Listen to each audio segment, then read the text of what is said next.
presenta Motorola con su Motorola Edge 40 Neo.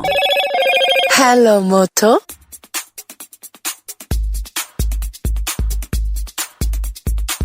Desde noviembre del año pasado, y tras la aprobación unánime del Congreso de Intendentes, se creó el Registro Único Nacional de Alimentos, Empresas y Vehículos. En rigor, esto permite que los mismos procedimientos de evaluación para matricular alimentos, empresas y vehículos sean los mismos exigidos a nivel nacional. Las habilitaciones conferidas a partir de la implementación del RUNAEV, el Registro Único Nacional de Alimentos, Empresas y Vehículos, tendrá validez en todo el territorio nacional, reconociéndose mutuamente los registros de los gobiernos departamentales con idénticos procedimientos de habilitación. Esto abre una ventana de oportunidad para que pequeños productores que ya tienen autorizaciones para vender en su departamento de origen y siguiendo el procedimiento puedan vender en otros departamentos. Y esto se ha fijado como objetivo el INACOP, el Instituto Nacional del Cooperativismo, además de financiar con créditos blandos para que esas empresas puedan justamente desarrollarse. ¿Cómo son esos créditos? ¿De qué otra forma colabora el INACOP con las cooperativas? Lo conversamos en nuestra entrevista central con Martín Fernández, presidente del Instituto Nacional de Cooperativismo. Fernández, ¿cómo le va? Buenos días, gracias por acompañarnos. ¿Qué tal? Buen día, un gusto estar contigo y con la audiencia. El gusto es nuestro.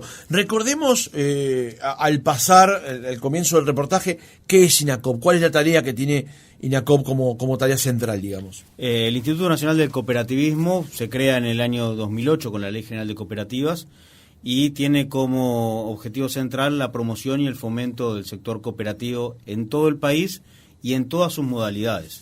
Esto es cooperativas de trabajo, cooperativas de vivienda, cooperativas agropecuarias, cooperativas sociales, cooperativas de seguros, es decir, todo lo que implica las cooperativas de consumo, las cooperativas de ahorro y crédito, todo lo que implica el sector cooperativo tiene en el Instituto Nacional de Cooperativismo su ente rector en cuanto a la promoción y fomento, en un instituto que está cogestionado. Tiene un directorio de los cuales 3 pertenecemos por designación del Poder Ejecutivo, inclusive el presidente, que en mi caso, y 2 representantes de la Confederación Uruguaya de Entidades Cooperativas.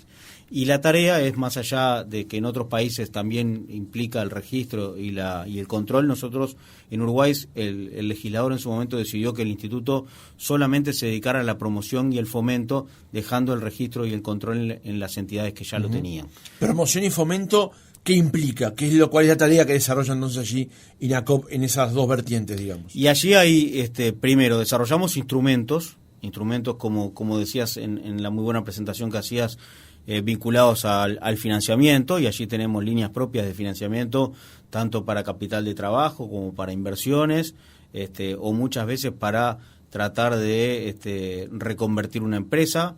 Muchas veces cuando vienen por un crédito al instituto, trabajamos con esas cooperativas a los efectos de también poder brindarle capacitaciones, porque muchas veces lo primero que nos surge cuando tenemos un emprendimiento es, bueno, necesitamos el financiamiento, pero cuando uno toma un financiamiento también tiene que tener claro para qué, si ese es el momento adecuado para pedirlo, porque si no puede transformarse en una mochila que le empieza a pesar en su espalda. Entonces, trabajamos muy coordinadamente toda la parte de capacitaciones con lo que es el financiamiento. Allí contamos con un convenio con INEFOP, por el cual capacitamos en el entorno de las 1.200 personas, trabajadores y socios de cooperativas por año, en cursos de habilidades para poder desarrollar mejor lo que hacen, pero también asistencias técnicas vinculadas a asistencias de marketing, armado de planes de negocios, todo eso que es también vital a la hora de llevar adelante un emprendimiento, más allá de lo que nosotros sepamos hacer, que es cómo gerenciamos un negocio y una empresa, porque una cooperativa es una empresa de gestión colectiva. La historia del cooperativismo en Uruguay tiene muchos capítulos, es una historia larga, hay éxitos y hay fracasos también. En estos años en los que usted está presidiendo INACOP, ¿cómo destaca el crecimiento o las oscilaciones que ha tenido el movimiento cooperativo en Uruguay? Bueno, nosotros asumimos en el medio de una pandemia. El 16 de abril de 2020 asumimos este nuevo directorio del instituto Y allí, por supuesto, nos encontramos con un panorama que pensamos que podía ser realmente muy duro y muy difícil en ese 2020. Aún así, en el 2020 el cooperativismo, mientras se destruía el empleo en buena parte de la sociedad y teníamos casi 200.000 uruguayos en seguro de paro, en el cooperativismo el empleo creció un 1%, 0,8%. No es mucho, pero en un contexto donde el empleo caía de forma muy importante, que en el cooperativismo creciera era una señal. Y siguió creciendo durante estos años. La última cifra que tenemos, todavía no tenemos a diciembre de 2023, pero a diciembre de 2022, con respecto a diciembre de 2019, que era la primera medición que se había hecho, el empleo en el sector cooperativo creció casi un 14%, un 13,6%. Eso habla de que el sector está vivo, está pujante, que por supuesto que ha tenido que sobrellevar circunstancias difíciles. Pensemos en las cooperativas de trabajo durante la pandemia, por ejemplo, aquellas vinculadas al transporte, donde el Uruguay se paralizó. Claro. Uno recuerda, parece mentira, parece que hubiera sido hace unos cuantos años, y en realidad fue hace bien poco que andábamos por Montevideo y era una ciudad fantasma. Y en ese contexto igual las cooperativas lograron sobrellevarla, y hoy están en un momento de plenitud. Yo te diría que hay un crecimiento. Nosotros los evaluamos porque hay parte del financiamiento del instituto que se da por un paratributo, que es una prestación coactiva que pagan las cooperativas en función de su facturación. Uh-huh. Es el 0,0125 de su facturación. Y en ese sentido, ese número ha ido creciendo sistemáticamente, y el 2023, ahora lo vamos a tener los datos vinculados al empleo, pero ha sido un buen año para el sector cooperativo, y desde las políticas públicas hemos tratado de acompañar abriendo las oportunidades. Normalmente cuando llega una cooperativa al instituto, o nosotros llegamos a un departamento a reunirnos con una cooperativa, le decimos, bueno, nosotros no somos quienes nos vamos a levantar todos los días a las 7 de la mañana para venir a trabajar con ustedes codo a codo para producir, por ejemplo, fideos en Tacuarembó como la cooperativa Caorsi, pero les podemos sí acompañar y brindar las herramientas para que ese trabajo que realizan 25 funcionarios en la cooperativa Caorsi de Tacuarembó lo puedan hacer mejor, puedan tener mejor productividad y puedan llegar a un mercado más grande. Uh-huh. Dijo algo ayer pasado que me parece muy interesante destacarlo. El trabajo de INACOP con las cooperativas es de ida y vuelta, digamos. Ustedes van hacia ellas y ellas vienen hacia ustedes. Sí, totalmente. Hay unas 3.700 cooperativas en todo el país. Y te diría que nosotros interactuamos con muy buena parte de ellas a diario. Lo hacemos desde el instituto y de la oficina de Montevideo, pero lo hacemos a través también de los coordinadores regionales que tenemos en todo el país, y nos ha permitido básicamente tener una mirada más nacional de la situación en la que está el cooperativismo. Si de algo nosotros veíamos que adolecía el instituto cuando subimos acá, era una visión demasiado montevideana o metropolitana, y allí Montevideo y Canelones, por la lógica de la inercia de los casos y la demografía propia del país, ¿no? Exactamente, llevaba a que el instituto se focalizara mucho allí, pero hay emprendimientos en todo el país muy buenos, muy interesantes, donde permanentemente hay que estar generando instrumentos para que las herramientas y los instrumentos que van apareciendo en la legislación en Uruguay puedan adaptar el modelo cooperativo. Y tenemos otro rol que nos lo da la ley, pero que nosotros nos lo hemos puesto como también una cuestión de ida y vuelta, que es el de asesor preceptivo en política de cooperativismo. O sea, cualquier organismo que va a legislar o que va a tomar una resolución vinculada al sector cooperativo debe por ley primero consultar al instituto. Pero más allá de eso, que es una obligación legal, nosotros hemos generado con toda la institucionalidad pública de este país, básicamente los ministerios, las intendencias, los municipios, un vínculo muy cercano a los efectos de... el instituto es un instituto pequeño, estamos hablando de que tiene poco más de 45 trabajadores en todo el país, pero nosotros hemos generado una red por la cual hemos logrado generar conciencia en los municipios, en los gobiernos departamentales, donde allí llega alguien vinculado a un proceso asociativo, a una cooperativa, a una sociedad de fomento rural, y sabe, seguramente en cualquiera de esos municipios han estado en contacto con nosotros en los últimos tiempos, sabe a quién dirigirse, cómo hacerlo, el teléfono del referente territorial, mi teléfono, o sea, en ese sentido tratamos de generar realmente cercanía con las cooperativas, es la única forma que podemos tener en este país de acompañar procesos que son bien distintos. No es lo mismo generar una herramienta para cooperativas en Baltasar Brum o en Tomás Gómez Zorn Artigas, claro, que hacerlo para la ciudad de la costa en Canelones o La Paz o Las Piedras. Entonces hay que conocer bien cuál es la realidad en cada departamento. Tal vez nosotros, que no estamos tan cerca del mundo cooperativo, hablamos de cooperativas y pensamos inmediatamente en Conaprole, la Cooperativa Nacional de Productores de Leche.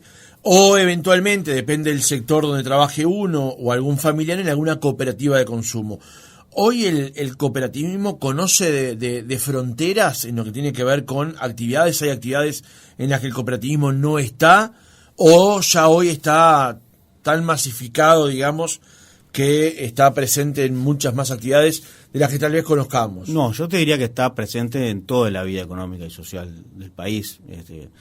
Lógicamente, cuando uno lo primero que piensa es en Conaprole, ha sido la principal empresa exportadora de bienes de este país durante años, y es, la verdad, un ejemplo y un orgullo para todos los uruguayos. La principal exportadora láctea de Latinoamérica es Conaprole, pero también enseguida le viene la referencia de las cooperativas de vivienda. Hay más de 40.000 familias que están viviendo en cooperativas de vivienda en este país. Las cooperativas vinculadas al transporte, en Montevideo, lo que supone UCOT, lo que supone COET, las cooperativas de taxi. A veces decimos allí en el instituto que cuando uno, sin darse cuenta, tiene un vínculo con una cooperativa casi a diario, casi a diario. Y también, por supuesto, cooperativas de trabajo en todo el país, cooperativas agropecuarias. En un momento el Uruguay, no ahora, pero en un momento el Uruguay llegó a tener entre las 7 mayores exportadores del país a 3 cooperativas, que eran Conaprole, era Central Lanera Uruguaya y era Copagran, la principal cooperativa granelera de nuestro país. Entonces, hay un vínculo general, a lo cual estamos empezando a aportar una mirada distinta. Por eso se generó la incubadora de cooperativas, para llegar a sectores que quizás no estaban en ese primer universo que uno imagina cuando habla de cooperativismo, pero hay cooperativas vinculadas a la tecnología de la información, al sector audiovisual, porque también es uno de nuestros objetivos lograr algo que cuesta mucho en el sector cooperativo, que es la renovación. Y cuando hablo de la renovación, no solamente en cuanto a socios y trabajadores, sino también de quienes asumen cargos de dirección en las cooperativas y en las federaciones de cooperativas, donde todavía tenemos básicamente el mismo público que teníamos unos cuantos años atrás. Yo te diría que las reuniones del sector cooperativo de los últimos 10 años, los nombres cambian muy poco. Se conocen todos. Cambian muy poco quienes están en los cargos de dirección en las federaciones. Y es algo que nosotros estamos trabajando con ellos, porque también es una preocupación del movimiento de tratar de generar nuevos cuadros dirigentes. Usted mencionaba recién el caso de Tacuarembó, un caso al pasar de productores de fideos. Aquí en el programa hemos conversado con gente de algunos molinos también, que están también bajo el rubro cooperativo. Una historia, le pido que elija una de las que ha conocido en los últimos 3-4 años de gestión, que nos quiera contar, de superación, de dar vuelta a la taba, como se dice habitualmente, y que hoy esté trabajando bajo el régimen cooperativo. Hay una historia que en realidad no es que estuvieran pasando una dificultad, pero es emblemático en estos últimos 2 años, que es la primera sociedad anónima en este país que se transformó en cooperativa, y es el Sanatorio Americano. ¿Y por qué traigo este ejemplo?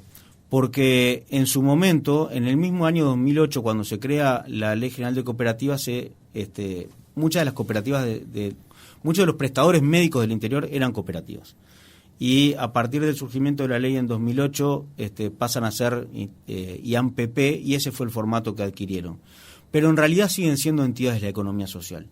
Y en su momento nos decía la gente del Sanatorio Americano, cuando empezaron a ver cómo trabajaban ellos, que cada institución socia del americano, que son las instituciones médicas del interior, tenían un voto, que los excedentes se reinvertían o se distribuían en forma igualitaria, que la democracia interna hacía que se eligiera en elecciones su consejo directivo, decían, somos una cooperativa, no entendemos qué hacemos siendo una sociedad anónima, y en ese momento decidieron transformarse en una cooperativa y del tamaño y de la importancia que tiene el Sanatorio Americano. ¿En qué año fue? Y estamos hablando del 2021, si yo no me equivoco. 2021. Recordemos también que no fue en ese año, sino un tiempo atrás, se había separado FEPREMI de FEMI, ¿no? Que era FEMI termina siendo el gremio médico y FEPREMI los prestadores. Los prestadores, exactamente. Eso fue hace ya unos años. Uh-huh. Y bueno, son instituciones que realmente en el interior son sumamente importantes, son referencia, sin duda, y tienen hoy en día acá el Sanatorio Americano, que también es una referencia. El caso de Caorsi era una empresa, el Molino Américo Caorsi, que hace ya 60 años tuvo un incendio prácticamente total.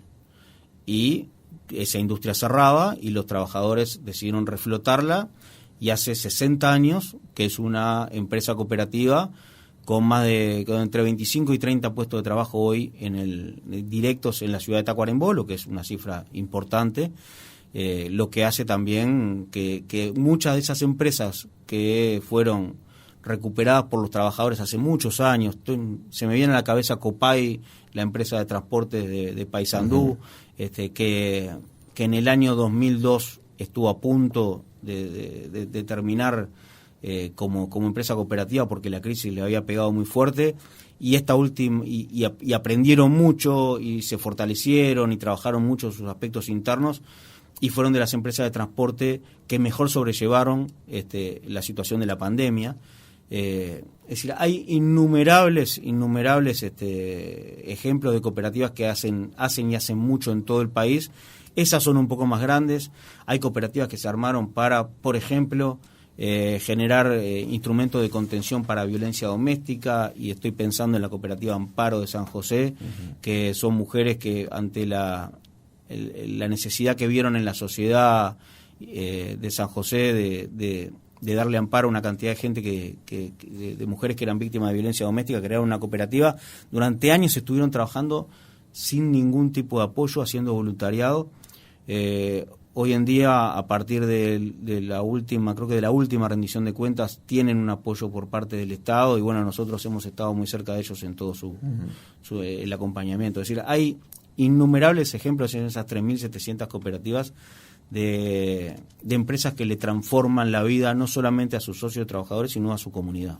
Es bueno recordar en este punto, y aprovecho a saludar a Gonzalo Lacina, nuestro amigo, director de INACAL, porque muchas cooperativas se presentan, y cooperativas han ganado el Premio Nacional de Calidad justamente por manejar también ese aspecto del negocio, porque, y usted lo decía al pasar allí, una cosa interesante es juntarnos, poner nuestro esfuerzo, pero hay que tener un plan de negocios y un orden que haga que esto funcione. Exacto. Si no, va a ser un fracaso, por más que duela decirlo de esta manera. Pero es que se está gerenciando una empresa, más allá de que sea una empresa de organización colectiva y de gestión colectiva, se está gerenciando una empresa que está en un mercado cada vez más dinámico y más difícil, y tiene que tener determinados parámetros de gestión que son imprescindibles para darle sustentabilidad.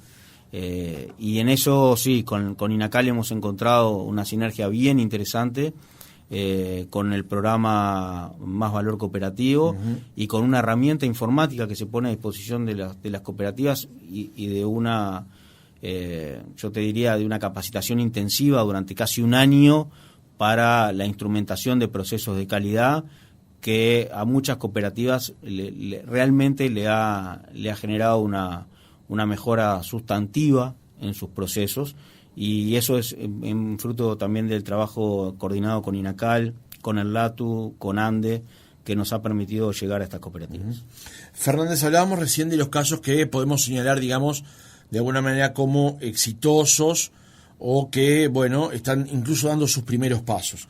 También ha habido historia que contiene fracasos, digamos, pero también algunos fracasos tienen un contenido político, digamos, ¿no? Y esto, según autoridades del gobierno, cuando incluso estaban en la oposición, criticaban parte del manejo que había de institutos como INACOP, como INEFOP directamente. De hecho, hay denuncias con respecto a eso. Me acuerdo de aquella frase de Mujica cuando hablaba sobre Envidrio y las velitas del socialismo, digamos.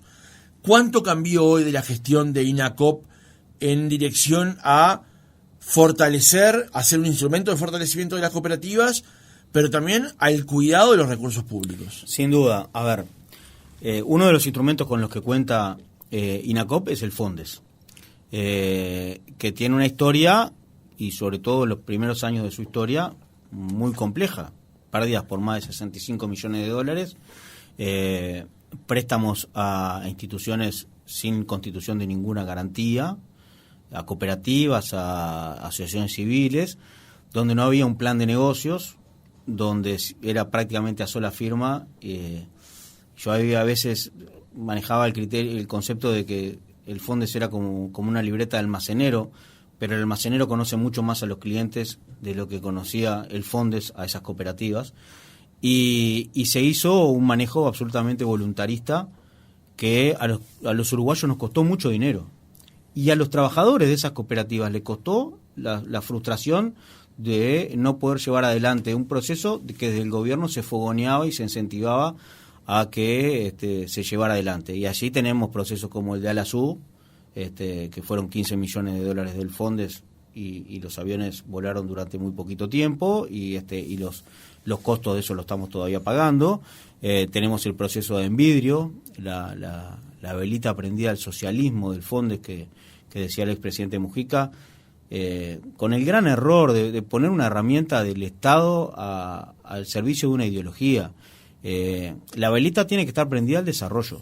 Esa es la velita que nosotros tratamos de dejar prendida todos los días. La velita prendida al desarrollo, porque eso es lo que nosotros pretendemos brindarle a las cooperativas y entidades de la economía social que se acercan al instituto.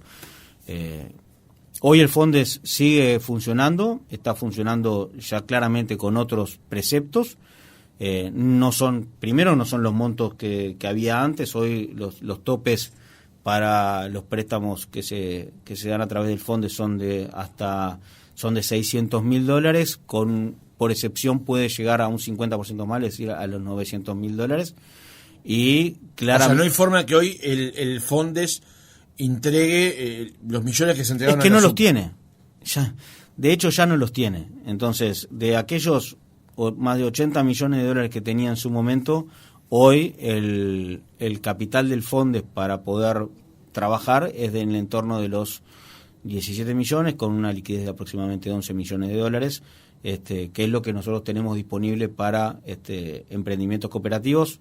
Hoy hablabas de los molinos. Bueno, sobre fin del 2023, 2 de esos apoyos del FONDES fueron a estos molinos, que hoy tienen una muy buena gestión, buenos números en cuanto a su ejecución, las garantías necesarias, que también es cierto que se empezó a cambiar a partir de la ley del 2015, cuando asume el gobierno de Tabaré Vázquez. Empiezan a haber algunos cambios vinculados a las exigencias que se le solicitan a las cooperativas, pero además nosotros lo estamos haciendo con una mirada un poco más proactiva. ¿A qué llamo esto? Cuando el FONDES funcionaba normal, por lo menos hasta en periodos anteriores, era a demanda de las cooperativas. Y normalmente cuando llegaban muchas de esas demandas eran más problemas que oportunidades. Y nosotros hemos decidido cambiar un poco eso, y hemos decidido salir justamente para promocionar lo que nosotros entendemos que es muy buen instrumento, que fue bastardeado en su momento, como es el FONDES, pero es un muy buen instrumento de desarrollo. Y allí cooperativas vinculadas básicamente al sector agropecuario, pero también cooperativas de trabajo, han tomado estos préstamos que le han permitido crecer. Y les ha permitido, por ejemplo, a la Unión Rural de Flores financiar su nueva planta de raciones para poder sacarla del centro de Trinidad y llevarla a las afueras y ponerla a primer tono de lo que es la modernidad en una planta de raciones. Le ha permitido también a Calzal en Salto digitalizar el proceso de las raciones personalizadas. Le ha permitido a los molinos justamente realizar las inversiones. El Molino Santa Rosa, fíjate que este año cumple 25 años como cooperativa, a partir de justamente de una empresa que fue recuperada, pero la planta tiene 100 años, la planta del Molino Santa Rosa. Vincula a más de 80 trabajadores en una localidad como Santa Rosa. Con el impacto que eso con tiene. El impacto que eso tiene, pero además muy bien gestionada, muy bien llevada adelante. Y por supuesto que este tipo de empresas requieren inversiones. Y esas solas se pueden dar si uno tiene un instrumento como el Fondes que permite, por ejemplo, préstamos a largo plazo, que le permite la flexibilidad que hoy no tiene un préstamo bancario de acompañar con el flujo que tiene la empresa. Nosotros no obligamos a que las cuotas sean mensuales. Si el flujo de la empresa implica que vos recibís básicamente, por ejemplo, en el caso de las agrarias, vinculadas a la venta de los granos 2 veces al año cuando vendes cultivos de invierno, cuando vendes cultivos de verano, bueno, hacemos las cuotas semestrales, se te va a hacer mejor a vos que tener que pagar mes a mes. Esas cosas que son a medida le ha permitido a cooperativas en estos años utilizar de buena manera un instrumento que había sido utilizado de forma política e ideológica. Para cerrar este tramo del reportaje, Fernández, de lo que hoy entrega INACOP como asistencia, como préstamos, ¿qué márgenes de morosidad tiene hoy con respecto a lo previo a la pandemia, digamos? Teniendo en cuenta este crecimiento que usted marcaba de puestos de trabajo que se crearon en el sector cooperativo. Mirá, primero, todos los préstamos son reembolsables, o sea, no hay apoyos no reembolsables por parte del instituto. Sí, en el caso de algunos convenios que tenemos para algunos llamados con el Ministerio de Industria o el Ministerio de Ganadería, los ministerios aportan un fondo no reembolsable, pero no por parte de INACOP. Y la morosidad es realmente muy baja. Es muy baja justamente porque hay un seguimiento personalizado. Y te diría que en el año 2022 y en el 2023 hemos logrado más recupero de deudas que habían quedado un poco en el olvido, pero que cooperativas que se han acercado al instituto y bueno, viendo también que hay una cantidad de herramientas para utilizar del instituto y para las cuales hay que estar al día con el mismo, hemos logrado recupero que nos ha permitido también poder volcarla nuevamente al desarrollo de los instrumentos de INACOP. Días pasados usted estuvo presente en la fiesta del pollo y la gallina, que se lleva allí adelante en San Bautista, en el departamento de Canelones, zona avícola si las hay. Y allí hizo mención a esto que planteamos en el reportaje en el inicio, que es la creación del Registro Único Nacional de Alimentos, Empresas y Vehículos. Lo que permite, en buen resumen, capaz que es un resumen demasiado acotado, pero en buen resumen, permite que una empresa, una cooperativa en un departamento, con una habilitación bromatológica de ese departamento y siguiendo esos procedimientos, pueda estar presente en otros departamentos. Algo que estaba prohibido antes porque en cada departamento rige la ordenanza de cada uno justamente del gobierno departamental y municipal. Un caso muy conocido fue el de 4 de Julia. Paradigmático, ¿no? Un caso de que producía unos alfajores deliciosos que lo hemos probado en la Expo Prado en varias oportunidades, pero que no los podía vender en Montevideo por falta justamente de esa habilitación bromatológica. Ahora con esto hace que una empresa productora del producto que sea en un departamento, en una localidad de Flores, pueda perfectamente vender en Flores y en Montevideo o en Artigas. Ustedes lo que están planteando es que las empresas, las cooperativas, den el paso justamente de nacionalizar su distribución, pero claro, eso también requiere de recursos. ¿Qué es lo que plantea INACOP justamente en este caso para respaldar a estas cooperativas? Es un tema que para los productores en todo el país lleva muchos años de demanda.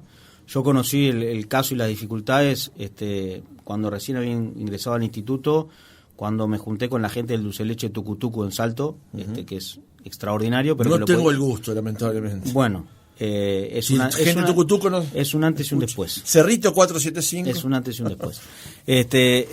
Y ellos nos planteaban la dificultad de poder vender, tenían la posibilidad de, por ejemplo, de venderle a alguna gran superficie, pero tenían que sacar los permisos en todos los departamentos donde estuviera radicada esa superficie.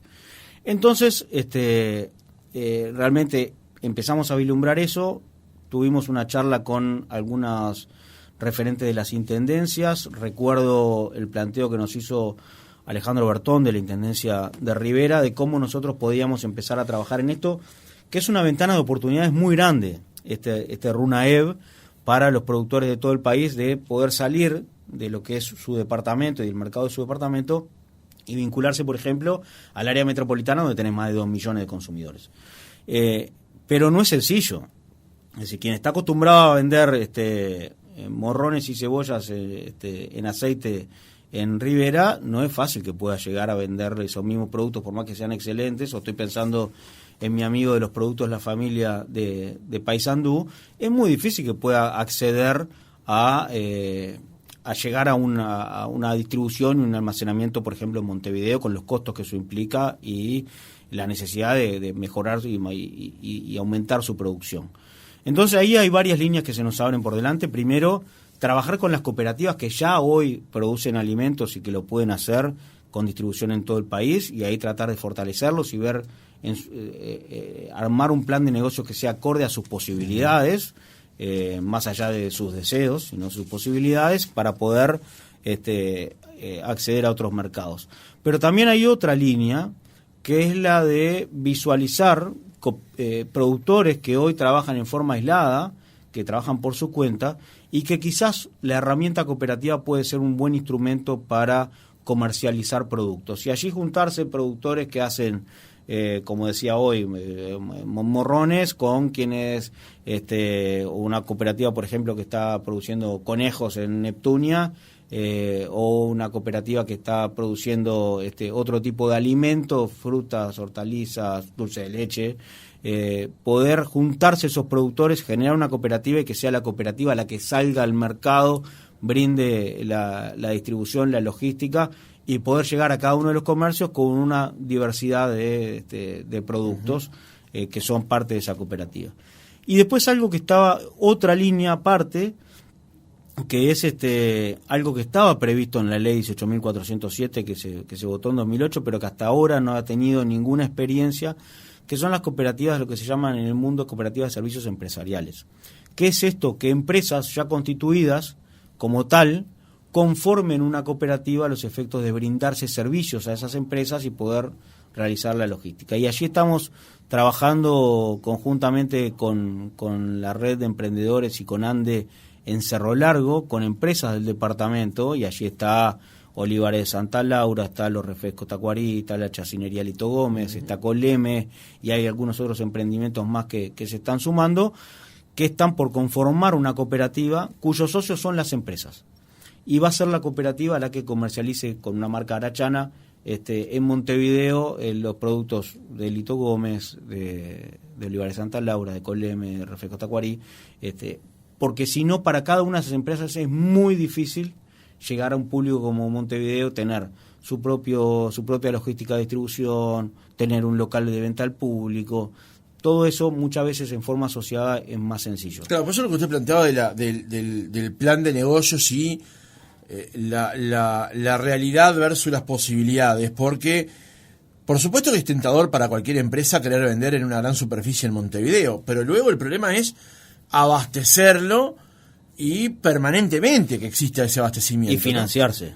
Claro, porque además ni el crédito para poder hacer circular eso. Claro, ¿no? Porque los pagos de las grandes superficies muchas veces van a contrapelo de las necesidades, sobre todo de los pequeños productores. Ni hablar a veces hasta de empresas más grandes, pero de los pequeños productores sin lugar a dudas. Entonces es necesario financiarse, ver cómo se logra producir cuando a veces vas a cobrar a los 180 días. Entonces ese tipo de cosas también tienen que estar plasmados desde el arranque en un plan de negocios. Claro. Por eso es que nosotros señalábamos el otro día en la fiesta del pollo y la gallina, que ya es el tercer año que participamos como Instituto Nacional de Cooperativismo. ¿Antes no participaban? No, antes no se participaba. Ahí fue una invitación de la cooperativa CONAFPU, la cooperativa de fasoneros de pollo, que nos invitó a participar una vez, y la verdad que encontramos un público bien interesante.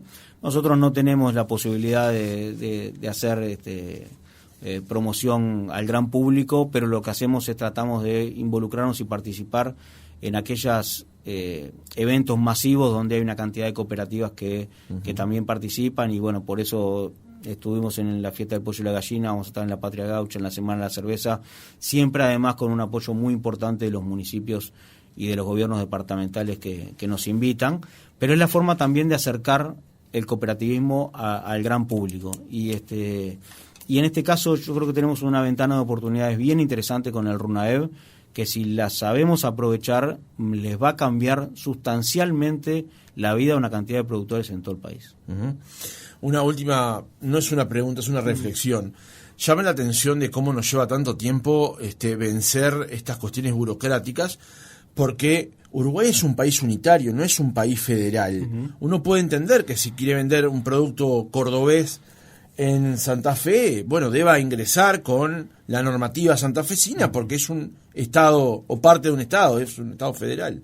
Aquí son políticas unitarias. Llama la atención que la gente de Tucutucu no haya podido vender antes en Montevideo, basado en que para vender en Montevideo tenía que tener una habitación de Montevideo de un producto que se produce en otro departamento, digamos, con las mismas condiciones, porque tampoco cambiaban demasiado las condiciones bromatológicas. No, llama mucho. Pero tenés que tener un gestor en Montevideo, tenés que tener un gestor en Maldonado, un gestor en Colonia. Hay un costo, por supuesto. Pensemos lo que costó la patente, unificar la patente. Entonces, sí es cierto que esto era una demanda de muchos años, pero yo le reconozco al Congreso de Intendentes en estos años que este tema lo tomó, lo trabajó. No es sencillo de la instrumentación. Pensemos que no solamente se va a unificar lo que son los controles bromatológicos, todo lo que es el sistema de transporte de alimentos también va a estar unificado. Entonces, me consta del trabajo que han realizado, sobre todo una comisión que integran algunos directores de desarrollo, como el director Bertón de Rivera. Estoy pensando en Antonella Goyeneche de Paysandú, estoy pensando también en la gente de la Intendencia de Montevideo, que han trabajado mucho para que esto sea posible, y ahora lo que tenemos que hacer, quienes estamos al frente de políticas públicas, es facilitarle las posibilidades para que esos emprendimientos, teniendo esta posibilidad, logren llegar a ese gran público. ¿Todos lo van a poder hacer? No, posiblemente no, y eso es lo que también tenemos que dejarle claro desde el primer momento que tenemos una conversación con esos productores. De ahí lo de ser realista, digamos. De ahí es lo que ser realista, y de ahí es lo que también ser cuidadosos con los dineros públicos y con las expectativas de la gente, que fue lo que no pasó en periodos anteriores. Entonces, solos es muy difícil que puedan acceder a este mercado más amplio, pero quizás en forma asociativa lleva su tiempo. Tiene también que cambiar a veces el concepto de cómo yo tengo mi empresa, produzco así y no me importa, produzco así, no lo voy a cambiar, cuando en realidad capaz que las necesidades son otras. Ese tipo de cuestiones que tienen que quedar claras antes de empezar una aventura, es algo que nosotros por eso ponemos a disposición todas nuestras herramientas de capacitación y de financiamiento para eso.